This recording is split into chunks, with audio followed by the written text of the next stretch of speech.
What's up, y'all? It's Dr. Paul with another mail call for Liberty Hill Comics, where I share my passion and over 40 years experience comic book collecting, investing, and conservation with you.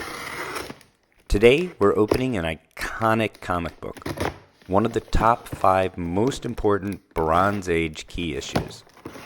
I've owned a lower grade copy of this comic for a while, but with the recent downturn in collectibles markets, I see we have an environmentalist pack with this one here. I've been eyeing a high-grade copy and finally pulled the trigger on a copy I wanted to put in my personal collection.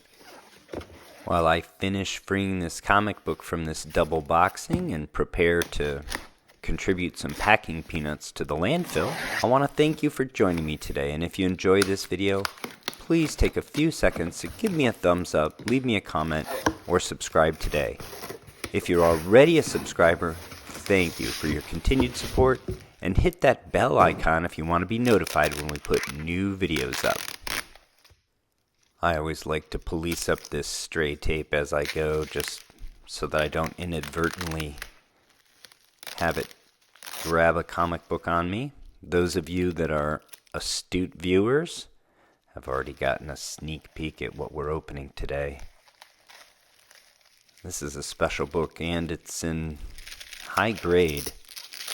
It is well packed. I tease those who use the packing peanuts.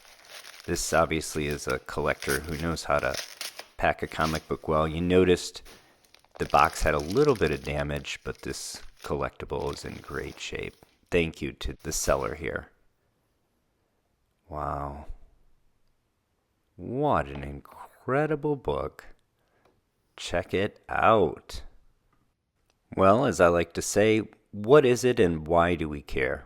This is Amazing Spider-Man number 129 from February of 1974, written by Gerry Conway with interior pencils by Ross Andru. This incredible, iconic cover was illustrated by the masterful team of Gil Kane on pencils with inks by John Romita. It's the first appearance of the Punisher, who in many ways is a perfect representation of comic books coming of age in the Bronze Age. It's graded by CGC as Universal 9.4 with white pages.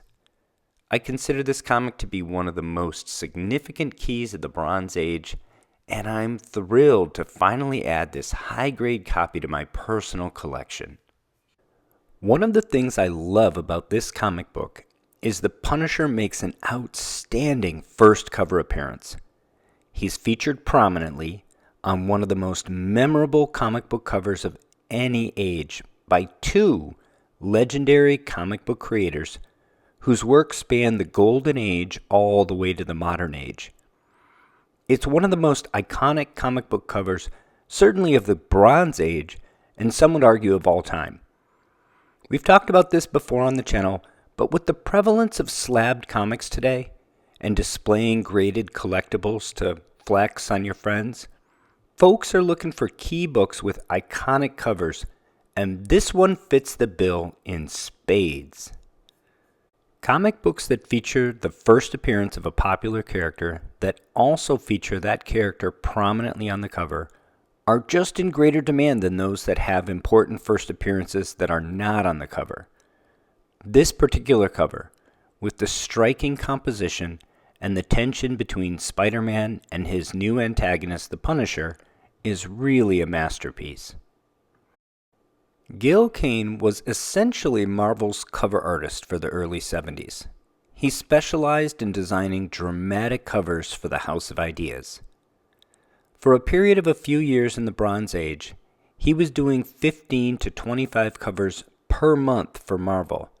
And for the month of comics cover dated April of 1975, he penciled an incredible 28 covers, well over half of all the comic books that Marvel published that month. Here is just a sampling of some of the key comic books of the Bronze Age for which Gil Kane penciled the covers.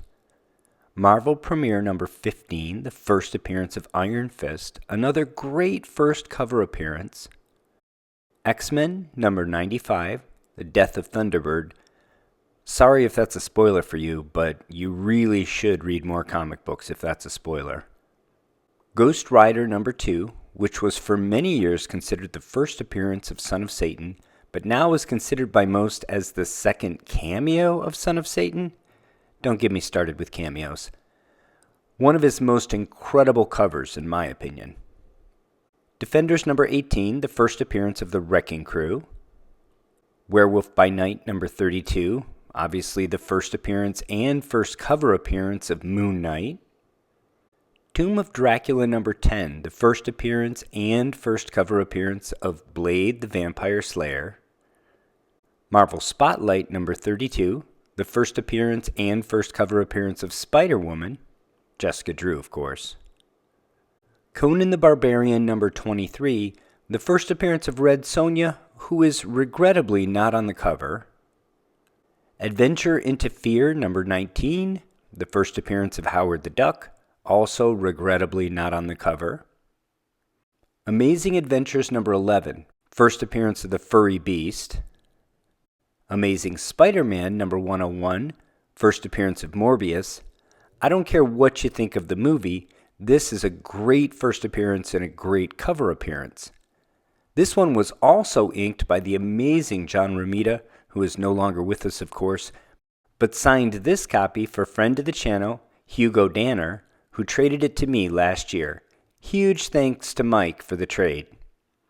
And lastly, the other mega key on the list, Giant Size X-Men number 1, the first appearance of the new X-Men.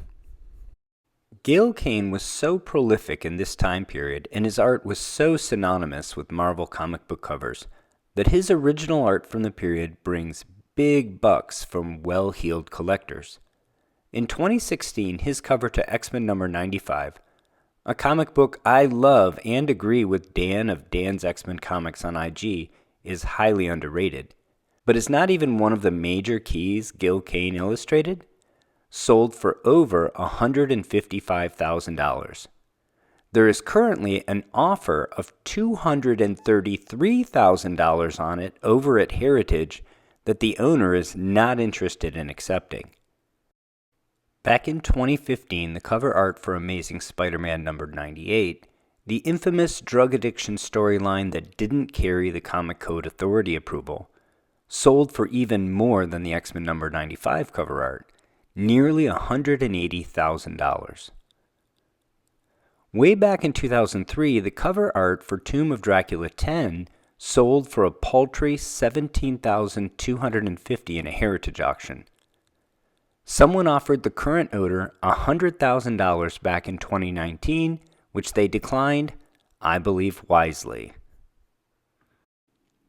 It was reported a few years ago that Comic Connect was offering the cover art to Amazing Spider-Man number 129 for $2 million, and that it would be auctioned off on the site. I was not able to find evidence that it actually sold there, despite the headlines that resulted from just listing the art for sale. One can only imagine what the original cover art to Giant Size X-Men number 1, Werewolf by Night 32, or Tomb of Dracula 10 would sell for today if offered in a large public auction. We don't normally spend a lot of time on the channel discussing original art, but one of the reasons I am for this particular comic book is that I think the cover art is one of the things this book really has going for it. Regarding the interior story, I'll be frank about the Punisher's first appearance. See what I did there? Other than the stupendous cover, it's inauspicious at best. He's not well characterized. He's actually just one of several mercenaries working for the Jackal, who's a B-list Spider-Man villain at best, and there's little to no hint of the character that the Punisher will become. Because I'm not a big fan of the story and we want this book for the cover art and the first appearance, this is a perfect comic to own slabbed in my opinion. So let's not spend a lot of time on the story, and let's move on to discuss the market conditions for this amazing comic book. We often talk about Golden Age comic books here on the channel, and many times these are comic books with 50 or even fewer universal copies in the CGC census. While these comics are quite rare, there is also less demand for them, keeping prices in check based on the law of supply and demand. This Bronze Age key issue is, by comparison, very abundant. In fact, there are over 15,000 universal copies of Amazing Spider-Man number 129 in the CGC census, with a median grade of 7.5. That's a lot of copies, and a relatively high median grade as well. And raw copies are also plentiful. That said, demand for this comic book is strong, and broad interest and persistent presence of the character across many different media help contribute to keeping the price high.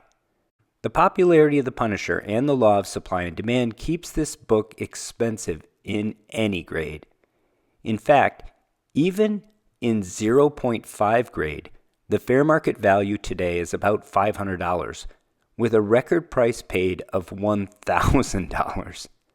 That persistent demand is what makes this book a blue-chip investment-grade collectible, despite there being so many copies in the market at any given moment. Let's look at the value at the median grade, a good entry level for many collectors. The median grade is where supply is greatest, and there is often a bit of a discount at that grade due to the high supply. And a 7.5 is a very fine minus grade. That's a nice, well-preserved comic book that any collector can proudly display. A 7.5 has a fair market value today of $1,600, with a trailing 12-month average of $1,800 and a range of $1,100 to an incredible $2,950 someone paid in a frenzied auction on eBay in April of 2023. The record paid for Amazing Spider-Man number 129 in 7.5, by the way, is much more than that. A staggering $3,800 back in 2021. So at the median grade, this collectible is down from the record high by over 50%, which is why I often highlight the median grade as a good entry point for collectors looking for value on a sensible budget. I understand $1,600 is still a lot of bread for a funny book, but you can also make the argument for value at this grade. So why did I purchase a 9.4? A 9.4 represents the top 9.6% of copies in the census and has a fair market value of $4,500 with a 12-month trailing range of $3,400 to $5,900 and an all-time record high of $9,000 paid in a heritage auction in 2022. So this book is also 50% off of the record highs set a few years ago. But at this price point, you're purchasing at the 90th percentile of highest graded examples. For Silver Age books, I often try to buy at or above the 80th percentile for grade. And for Bronze Age books that are in even greater supply, I try to buy at the 90th percentile.